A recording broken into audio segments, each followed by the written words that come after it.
May tatlo akong rason kung bakit ayaw kitang bitawan. Una, mahal kita. Pangalawa, mahirap maghanap ng katulad mo.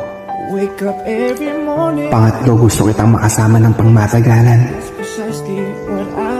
Kaya pwede ba?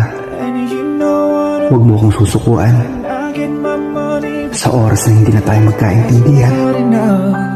I say, will you marry me?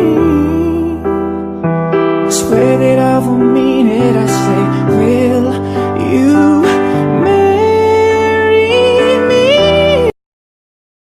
Tama pala yung sinasabi nila. Minsan, hayaang masaktan ka o saktan ka ng mga taong minamahal mo at pinapahalagan mo ng lubos. Kasi darating at darating isang araw na magkikising ka na lang na wala ka nang pakialam sa kanila, wala ka nang nararamdaman para sa kanila.